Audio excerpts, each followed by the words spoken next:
Minute 64. I always thought urban legends were just that, stories to scare us and make us lose sleep for no reason. As a biology student, I got used to looking for rational explanations for everything, even when something made me uneasy. But what happened to my friends and me that semester is still the only thing I haven't been able to explain. It all started one Friday afternoon after a field practice. We had gathered in the faculty cafeteria to rest before heading home. Miguel, as usual, brought up a strange topic. Have you ever heard of the night call syndrome? He asked, absent-mindedly stirring his coffee. Laura snorted, skeptical. Let me guess. A creepypasta? Kind of, Miguel said with a smile. They say some people get a call at 3:33 a.m. The number doesn't show up on the screen, just unknown. If you answer, at first you just hear noise like someone breathing on the other side. But if you stay on the line long enough, you hear your own voice. A chill ran down my spine. Alejandra, who had been distracted with her phone until that moment, looked up. And what's that voice supposed to say? She asked. Miguel put his cup down and leaned toward us. They say it tells you the exact time you're going to die. Daniel burst out laughing. How convenient. A death call that only happens at 3:33. Why not at 4:44 or something more dramatic? We laughed because that made sense. It was an absurd story, something told to make us uneasy, but nothing more. Come on, genetics class is about to start, and I don't want Camilo to give us that hawk stare for walking in late, I said, annoyed. Hurry up, I can't miss genetics. I refuse to see that class with that guy again, Miguel said, half worried, half annoyed. We really hated the genetics class. It wasn't the subject itself, it was Camilo. He was the professor in charge, and he didn't make things easy or comfortable for us. We grabbed our things and headed to class, hoping to understand at least something of what that teacher said. In the following days, the conversation about the night call was forgotten. We had exams coming up, lab practices, and an ecology report that was driving us crazy. But then, 5 nights after that conversation, something happened. It was almost 4 in the morning when my phone vibrated on the nightstand. I woke up startled and, still groggy, squinted at the screen. It was a message from Alejandra. Are you awake? I frowned. It wasn't unusual for Alejandra to stay up late, but she never texted me at this hour. I replied with a simple, "What's up?" Almost immediately, the 3 dots appeared, indicating she was typing. They called me. I felt a void in my stomach. Who? I typed with trembling fingers. I don't know. No number showed up. It just said unknown. I stared at the screen, waiting for more, but Alejandra stopped typing. The silence of the night became heavy, like the room had shrunk around me. Did you answer? I finally wrote. A few eternal seconds passed before her response came. Yes. The air caught in my throat. And what did you hear? The 3 dots appeared again, but this time they took longer. When her response finally arrived, it gave me chills. My voice said my name. And then, it told me an exact time. My heart started pounding. I sat up abruptly, turned on the light, and dialed her number. It rang 3 times before she answered. "Ale, tell me this is a joke," I whispered. There was a brief silence before she spoke. She sounded scared. "I'm not joking. They told me a date and time, Thursday at 3:33 a.m. And it was my voice, my own voice." My skin crawled. Thursday was only 2 days away. I stayed silent, the phone pressed to my ear. I wanted to say something, anything that would calm Alejandra, but I couldn't find the words. Her breathing was shallow, as if she was on the verge of a panic attack. "Ale, this has to be a joke," I finally said, trying to sound firm. "That's what I thought." Her voice trembled. "I want to think someone's messing with me, but..." I felt something. It wasn't just a call, it wasn't static noise. It was my voice. And it sounded so sure when it said the time. I ran a hand over my face, trying to shake off the numbness of the early morning. "It has to be Miguel," I blurted. "He was the one who told us that story, he's probably messing with us." Alejandra took a moment to respond. "Yeah, I guess so," she said, but she didn't sound convinced. "Think about it," I insisted. "In all those stories, there's a trigger, something people do to activate the curse or whatever. In creepypastas, there's always a ritual, a cursed website, a mirror at midnight, touching a forbidden object, selling your soul to the devil, something. But we didn't do anything." A silence settled over the line. "Right?" I asked, suddenly unsure. Alejandra didn't respond immediately. I shuddered. For a moment, I imagined both of us mentally reviewing the past few days, trying to find a moment where we'd done something out of the ordinary, something that could have triggered this. But there was nothing. At least, nothing we remembered. "We need to talk to Miguel," I said finally. If this is a joke, he'll confess. Yeah, Alejandra whispered. Try to sleep, okay? We'll clear this up tomorrow, well, later when we meet at university. I don't think I can. I didn't know how to respond. We stayed on the line a few more seconds before finally hanging up. I lay back down, staring at the ceiling. I tried to convince myself it was all nonsense, but the skin on my arms was still crawling. I couldn't stop thinking about the time. Thursday, 3:33 a.m. It was stupid, but I couldn't help but check my phone screen. 3:57 a.m. I swallowed and turned off the light. That night, I couldn't sleep, drifting into what seemed like deep sleep, only to wake up suddenly. I checked my phone again. 4:38 a.m. I'd be wasting my time if I tried to sleep. I had to leave now if I wanted to make it to the 7 a.m. class. I'd have to try to sleep a little on the bus. That morning we showed up with the faces of the sleepless. Alejandra looked pale with furrowed brows, but didn't say anything when she saw me. We just walked together to the faculty in silence.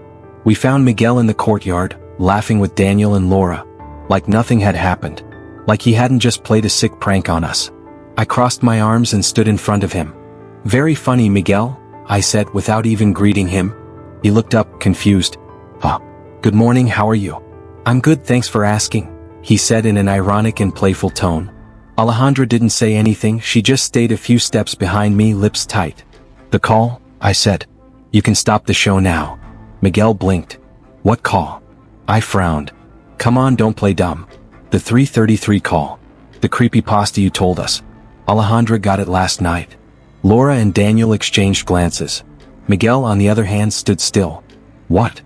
His tone didn't sound like fake surprise. I didn't like that. If this is a joke, you can stop now, because it's not funny, I warned. I'm not joking, he said quietly. I have no idea what you're talking about. My stomach twisted. Alejandra tensed beside me. What do you mean, no idea? You told us the story, Alejandra whispered. Yeah, but, Miguel scratched his neck uneasy. I just heard it from a cousin. I never said it was real. An uncomfortable silence settled between us. Okay, calm down, Daniel said, raising his hands. If Miguel didn't do it, then someone's messing with you. Couldn't it just be some random guy with too much free time? How can it be random if the voice I heard was mine? Alejandra snapped. We all fell silent. Miguel rubbed his hands together nervously. Look, if this is real, he said quietly, the story I heard said something else. Alejandra and I looked at him, tense. If you get the call and answer, there's no way to avoid it. The air seemed to thicken. That's stupid, I said, trying to laugh, but my voice sounded hollow. That's what the story said, Miguel insisted, looking at us seriously. And there's more. We waited. If Alejandra answered, she won't be the only one to get the call. A chill ran down my spine. I slowly turned to Alejandra, but she was already looking at me wide-eyed. Daniel broke the silence with a nervous laugh. Well, then it's easy. No one answers calls from unknown, and that's it. And if you don't have a choice? Alejandra asked in a whisper. I didn't understand what she meant until my phone vibrated in my pocket. I felt a cold jolt in my chest. I pulled the phone out with trembling fingers. On the screen there was no number. Just one word. Unknown. The phone kept vibrating in my hand. Fear gripped my chest, freezing my fingers. Don't answer, Alejandra whispered, wide-eyed. Laura and Daniel looked at us, frowning, waiting for me to do something. Miguel, however, looked too serious, as if he already knew what was going to happen. I swallowed. It was just a call. Nothing more. If I didn't answer, I'd just be feeding the irrational fear that Miguel had planted with his stupid story. I had to show Alejandra nothing was going to happen. But my hands trembled. The buzzing of the phone seemed to reverberate in my bones. Don't do it, Alejandra insisted, grabbing my arm. I swallowed, and I answered. Hello. Nothing. White noise.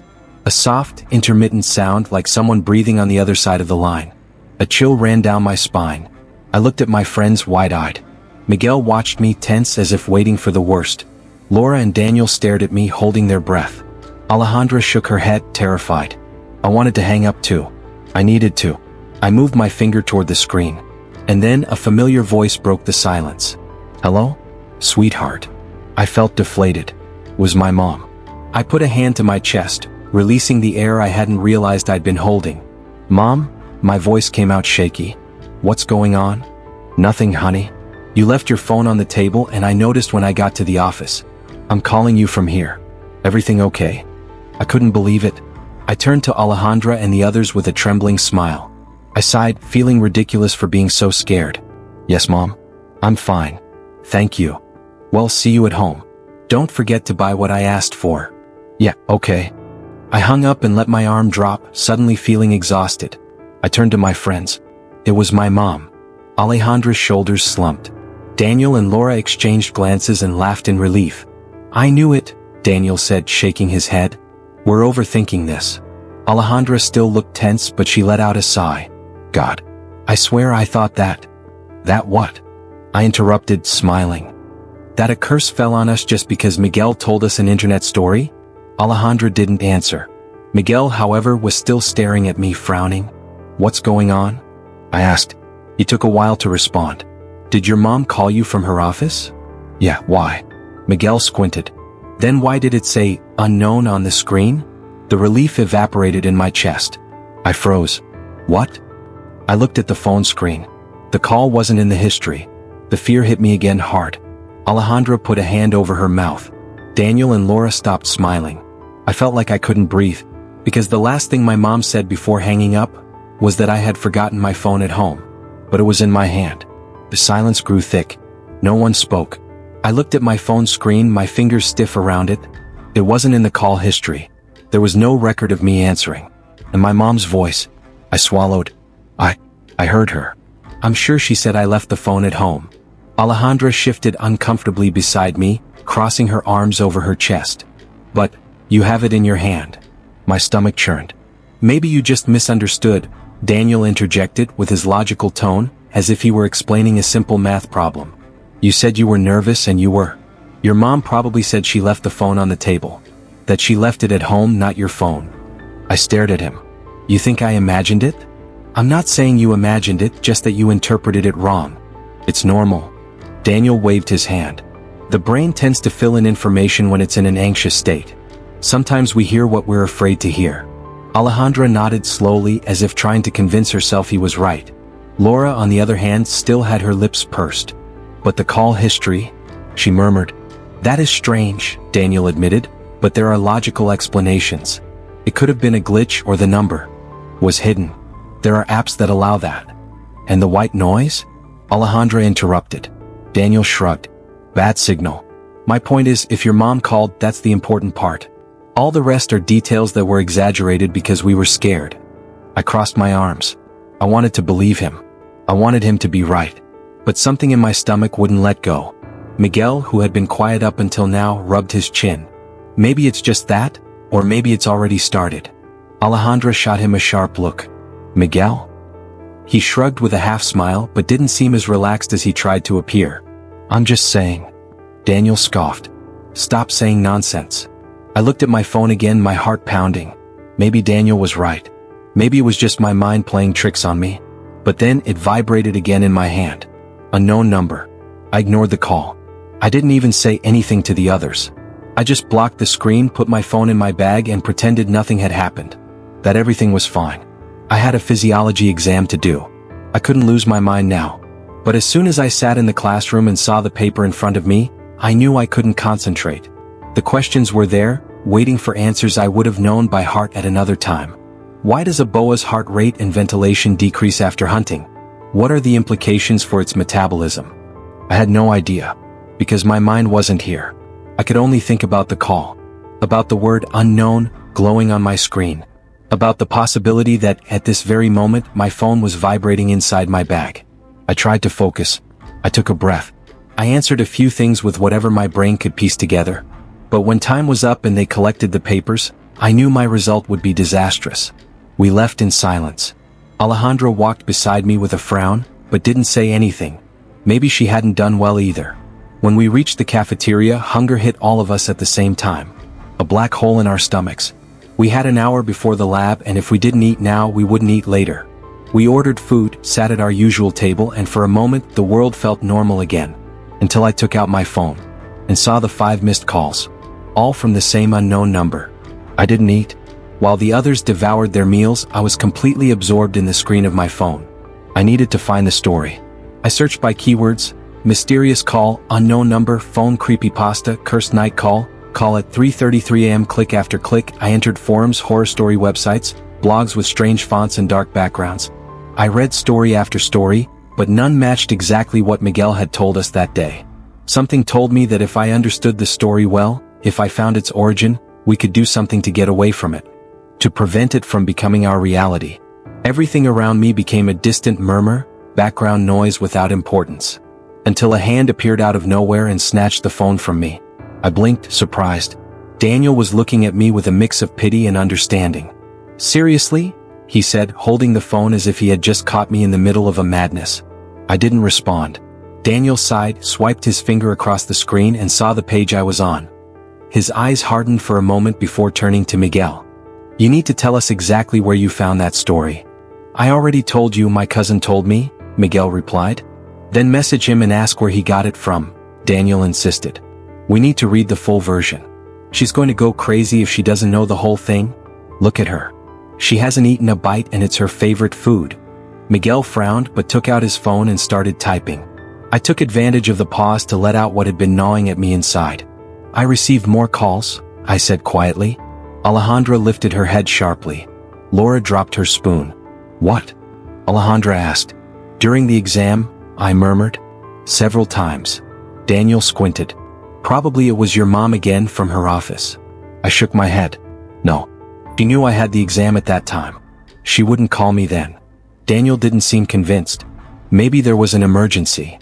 His logic was overwhelming, but something in my stomach told me no. Still, if I wanted peace of mind, there was a way to confirm it. I took my phone from his hand and searched the contact list. "What are you doing?" Laura asked. "I'm going to call my mom."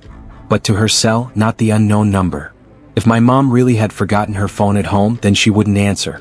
And that would mean that the calls from the unknown number had been made by her from her office. And that all of this had nothing to do with Miguel's creepypasta. I swallowed and pressed call. The ringtone rang once, then again, and then someone answered. "Mom?" I asked immediately. Silence. I frowned. The line didn't sound normal. It wasn't white noise nor interference. It was like someone was breathing very, very softly. "Who are you?" I asked, my voice coming out more tense than I intended. "Nothing." "Why do you have my mom's phone?" I insisted. More breathing. Something creaked in the background. "Answer me." Then the voice changed. It was no longer the static whisper of a stranger. It was my voice, or something that sounded exactly like my voice. Tuesday 1:04 p.m. It wasn't said with aggression or drama. It was just spoken as if it were an absolute truth. A chill ran down my spine. What does that mean? But there was no answer. Just the dry sound of the call ending. I was left with the phone stuck to my ear, paralyzed. "What happened?" Laura asked urgently. I didn't respond. With trembling fingers, I called my mom's number again. This time, the operator answered coldly. "The number you have dialed is turned off or out of coverage."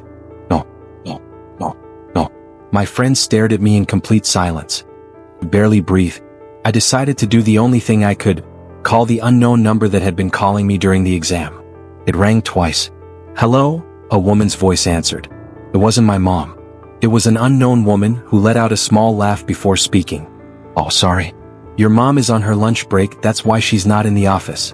But if you want, I can leave her a message. Or I can tell her to call you when she gets back." The knot in my stomach tightened. "No, it's not necessary. Just tell her we'll see her at home." "Okay, I'll let her know." I hung up. My hands were trembling. I could feel the weight of all their stares on me. "Who was that?" Miguel asked. "Someone from my mom's office." "And what did she say?" I swallowed. "That my mom is on her lunch break." Nobody said anything. But I could see on their faces that they were all thinking the same thing.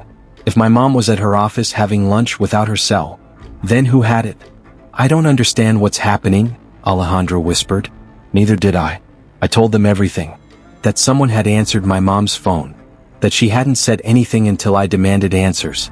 That then, she spoke with my voice. That she gave me an exact date and time. That later I called my mom and her phone was off. "This doesn't make sense," Miguel said. "It can't be a coincidence," Laura whispered. No one had answers. Not even Daniel.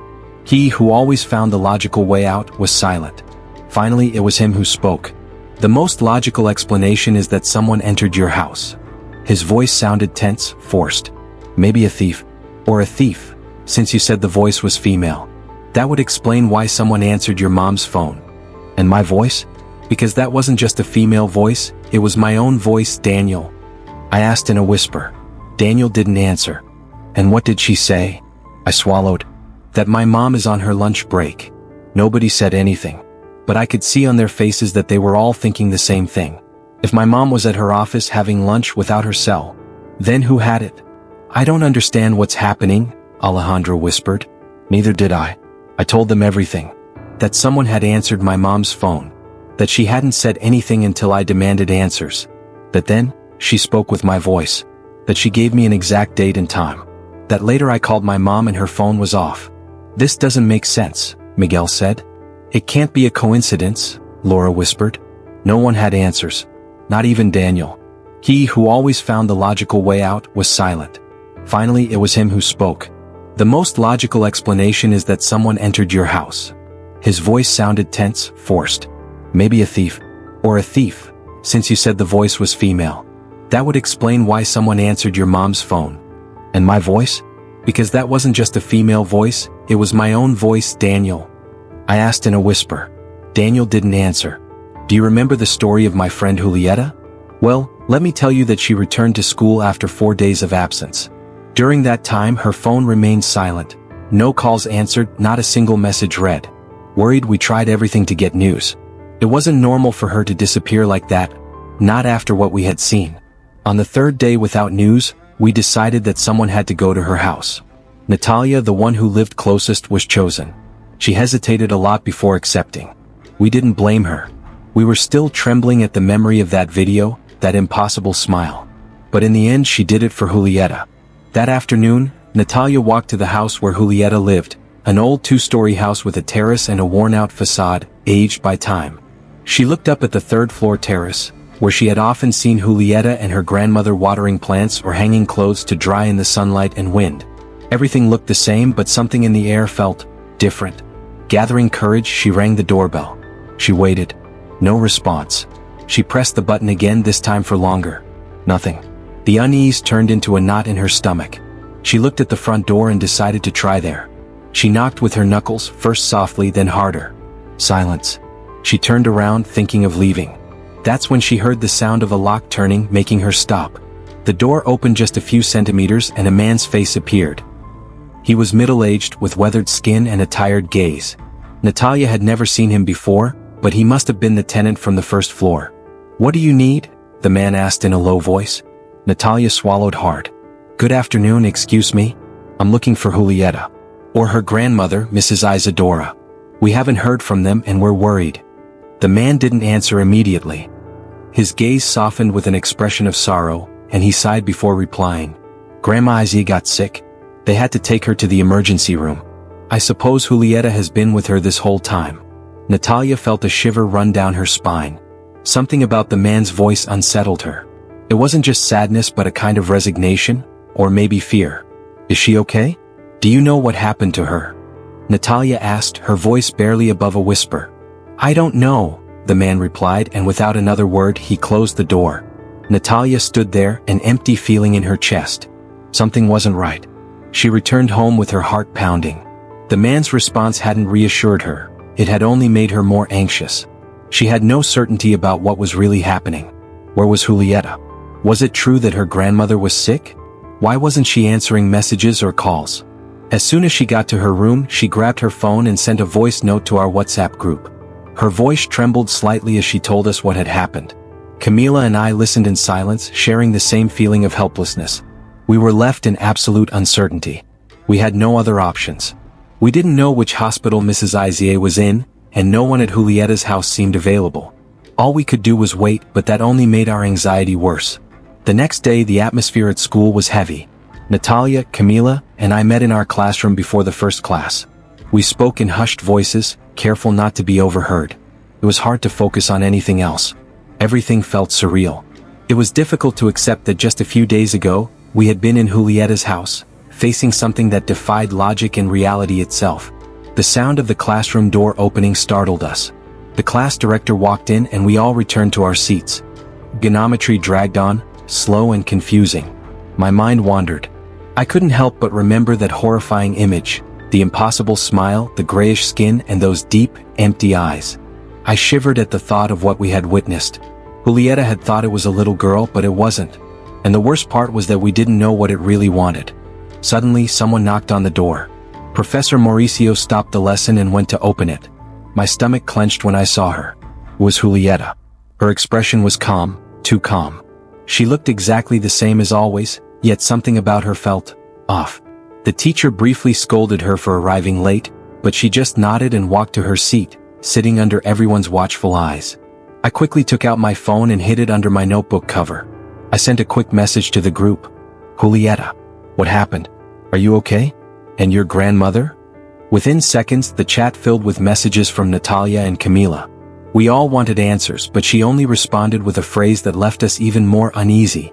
I'll tell you everything at recess. Don't worry.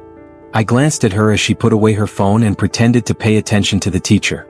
But something in her distant gaze told me that her mind was somewhere else. When recess arrived, we left together and surrounded her as soon as she stepped out of the classroom.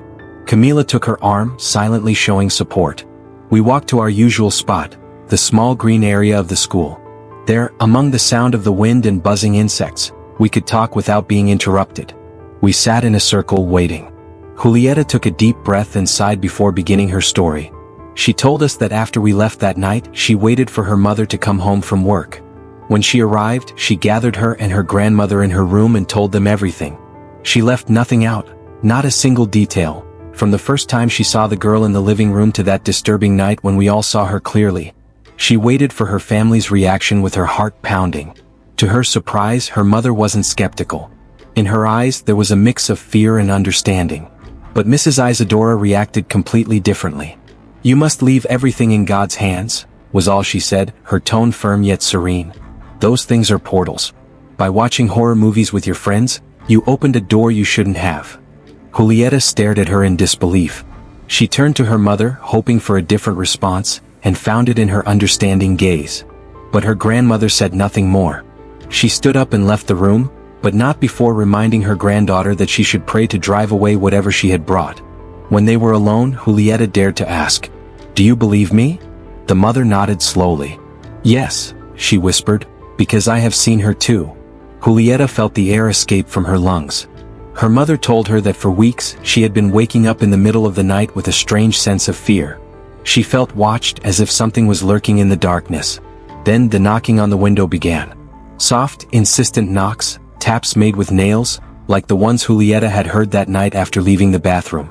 However, she had never gathered the courage to look. Deep down, something told her that ignoring it was the best choice. "The mistake was paying attention, my child," she told Julieta, her voice trembling. "That's what we did wrong. You shouldn't have looked for her. We shouldn't have feared her. You shouldn't have tried to capture her on video." We remained silent after Julieta paused. I dared to speak in the middle of that silence and asked her what had happened to Mrs. Isa, her grandmother. She glanced at me sideways before focusing her gaze ahead again. She told us that on that same night, as she stared at the ceiling of her room in complete darkness, her mind drifted into a whirlwind of thoughts and the recent guilt her grandmother had planted in her heart, for trying to record that thing, for trying to seek it out, for fearing it. Suddenly, a horrible noise shattered the silence. It was an agonizing sound, the noise of someone drowning, like a person whose lungs refused to respond. Julieta didn't think, she just reacted. She ran out of her room toward the source of the sound, her grandmother's bedroom. But she couldn't get in. Something was stopping her. The door handle wasn't locked, she could turn it, but still she couldn't open it. It was as if a heavy structure on the other side was blocking the way. At that moment, her mother arrived, and upon realizing what was happening, she pounded on the door with all her strength. First with her fists, then with her shoulder, then with her feet. Suddenly, the door burst open, sending both of them tumbling to the floor. They quickly got up and saw Mrs. Izzy on the bed, her eyes wide in terror, her mouth completely open, desperately trying to breathe, her skin turning a bluish purple. No air was entering her body. She writhed back and forth, one hand gripping her own throat, squeezing tightly. Her screams were muffled, as if she were choking, as if something was strangling her. Julieta's mother rushed to her, trying to pull her hand away from her own throat, but Mrs. Izzy had an inhuman strength. Desperate, she ordered Julieta to call emergency services. Julieta dialed with trembling fingers while her mother struggled with her grandmother. At some point, she dropped the phone and hurried to help. Together, with all the strength they had, they managed to pry Mrs. Iz's hand away from her neck. In that instant, the old woman inhaled all the air in the world with a rough, desperate sound, a painful, dry and deep gasp. She coughed violently for minutes before collapsing unconscious on the bed. Julieta watched her, a glass of water shaking in her hand. Her mind couldn't process what had just happened. How could a woman nearing 70 have more strength than both her daughter and granddaughter combined? How could she have been choking herself like that? Or was it something else? When the paramedics arrived, they immediately placed Mrs. Iza in the ambulance. Julieta got in with her while her mother took a taxi and followed closely behind. It was 3 in the morning when they reached the nearest hospital. Given her medical history of hypertension and respiratory problems, she was admitted as a priority. Once stabilized, the doctors called Julieta's mother to ask some questions, and one of them left her frozen. What caused the marks around Mrs. Iz's neck? Julieta's mother collapsed to the ground in tears. She had no answer. She didn't know what to say. How could she explain what had happened? How could she say that her own mother had been suffocating herself, as if something was forcing her to do it? It didn't make sense. None of it made sense. Julieta told us that she didn't want to leave her mother alone in the hospital, but her mother insisted she go home and resume her routine. The situation was affecting her too much, and staying there wouldn't help anyone. She had spent the past few days going back and forth between the hospital and home, taking quick showers and gathering clothes for her mother and grandmother. We didn't know what to say. I could only reach for her hands and give them a warm squeeze, one that conveyed my understanding and support. We all shared the same thought, though none of us dared to say it out loud. What was that damn thing? Why did it seem so attached to Julieta and her family? Time flew by and the bell rang, signaling another 4 hours of class. We stood up and walked to the classroom in complete silence. It felt like a funeral march. That was the atmosphere all of this had left us with. And then, amid the crowd of students entering their classrooms, a chill ran down my spine. I turned my head slightly, and in the reflection of the hallway window, I saw something that made me freeze in place. A deformed, small figure with an impossible smile and eyes sunken into darkness was watching us from afar. I swallowed hard and quickened my pace. No, it couldn't be. It had to be my imagination. Yes, that was it. That day ended with an even darker atmosphere than before. Julieta rushed home to prepare a few things before heading to the hospital. We wished her luck and watched her leave without saying much more. On the way to catch our transportation, we all walked in a deafening silence, as if words were unnecessary or even dangerous. But I couldn't stay quiet. I hesitated for a moment, wondering whether to tell them what I had seen among the crowd of students. That twisted face, a sickly gray, staring at me through the sea of people. But I didn't want to add more weight to everything that was happening. Instead, I asked what we should do. Camila, in a serious and solemn tone, said the only thing we could really do, support Julieta, be there for her. There was nothing else in our power. It was true, but that didn't take away our sense of helplessness. Each of us took our bus and went home. Around 8 p.m., I was sitting on the living room couch, absent-mindedly watching some show, when a notification from our WhatsApp group snapped me out of my daze. It was Julieta. She had sent an audio message. I played it immediately. Silence. A dull, white noise as if the microphone was open in a room where the very air held something hidden. The recording lasted over a minute, but not a single word was spoken. Notifications from Natalia and Camila arrived soon after, asking what was going on, if everything was okay. But Julieta wasn't responding. Something wasn't right. I called her immediately. It rang once, twice, until finally she answered. "Herrera is here," Julieta whispered. A chill ran down my spine. What are you talking about? "The thing is here with me." Julieta explained, her voice shaky, that she hadn't stayed at the hospital because her mother wouldn't allow it. She had classes the next day and didn't want her to get too caught up in everything. But her mother hadn't considered what was hiding in their own home. "The girl is here," she murmured. I shuddered. Julieta had gone to the kitchen to serve herself a plate of food when she suddenly heard heavy footsteps on the terrace, as if something was running with too much force, with too much weight. Fear paralyzed her for an instant. Then, without thinking, she ran back to her room, leaving her dinner untouched and the door open. "Close the door," I told her, my heart pounding in my throat. "You can't leave it open." But Julieta sobbed on the other end of the line. I can't move." I was asking her to do the impossible. Something I don't even know if I could have done in her place. She took a deep breath. got up, trembling, and slowly walked toward the door. I stayed on the phone, whispering that she could do it, that it was just a door. But I was scared too. I could feel it climbing up my chest like a cold knot. Julieta made it halfway across the room. And then she saw it. At first, she thought it was the girl. The same girl she had seen in the living room days ago. But no, it wasn't the girl. It was something else. Something worse. Julieta let out a strangled gasp. It was a creature on all fours, completely black, with tangled, matted hair dripping as if it were wet. Its skin seemed to tear apart with every movement. And there it was. That damn smile. Growing wider and wider, as if it wanted to rip its face open to its ears. And those eyes, almost completely white, locked onto Julieta. She couldn't move. Couldn't breathe. She just stood there, frozen, as if staying still enough could make her invisible. She watched as the creature advanced with inhuman movements, its limbs twisting as if they didn't belong to its body, as if it was falling apart with each step. It passed right in front of her, turned slightly, and suddenly, it bolted up the stairs toward the terrace. I don't know how much time passed where all I could hear was Julieta's ragged, uneven breathing. I was paralyzed on my end of the call too, until I screamed. I screamed with all my might, feeling my throat burn as I tried to snap her out of that trance.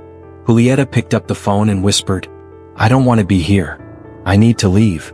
I told her to take a taxi to go to my house or Natalia's. We would pay whatever it cost. As we spoke, I was already messaging the girls and we all agreed Julieta had to get out of there. Natalia's house was the closest option. "Don't hang up," I told her. "Stay on the line with me." We didn't. We didn't hang up for even a second. Not until Julieta arrived safe and sound at Natalia's house. But that fear, that feeling that something else had followed her in the darkness, still hadn't let go of us. We said our goodbyes with a strange sensation, as if the calm was nothing more than a fragile mirage about to shatter. Julieta looked better, with more color in her face, and Natalia tried to keep the mood light with a joke or two, but I couldn't shake the tightness in my chest. Something didn't fit. Something hadn't left. That night I tried to sleep, but every time I closed my eyes I saw the same thing. The grotesque smile, the hollow eyes, the gray, decaying skin. It wasn't a memory, it was a presence. As if, somehow, I had brought something with me, as if in the shadows of my room, something else was breathing. I decided to go to my mother's room, seeking comfort in her steady breathing. But even there the air felt heavy, as if we weren't alone. The next day passed without major incidents. Julieta let us know when her mother called to tell her that her grandmother had been discharged, and they were just waiting for authorization to leave the hospital. Natalia and Camila congratulated her and felt relieved. I should have felt that way too, but something inside me refused to share that feeling. I couldn't stop thinking about that house. Not until that thing was gone. But how does something like that leave? How do you face something that isn't human? "Everything's going to be okay," Julieta told me, holding my shoulders. Her expression was firm, almost convincing. "My father is staying with us for a few weeks. If anything happens, he'll be there." I wanted to believe her. I wanted to think that her father's presence would make a difference. But the image of that thing crawling in the darkness of her house, smiling with its impossible mouth, wouldn't leave me alone. I said nothing more. I just nodded. The next few hours passed in strange normalcy. Julieta went back home with her family. Camila and Natalia continued with their routines. I tried to do the same. I tried to convince myself that it was all over. But it wasn't over. That night something changed. I woke up suddenly for no apparent reason. The room was steeped in darkness and my mother was still asleep beside me. But something was wrong. I knew at the moment I felt the air. Cold. That's as if it didn't belong in that room. That was when I heard it. A faint rustling. A scraping sound against the wood. It came from the hallway just on the other side of the door. I held my breath. I didn't want to move. I didn't want to look. But then the sound changed. It became faster. As if something was moving toward the door. No, not moving. Crawling. My heart pounded in my chest, each beat echoing in my ears. I shut my eyes, gripping the blanket as if it could protect me. A loud thud against the door. I shuddered.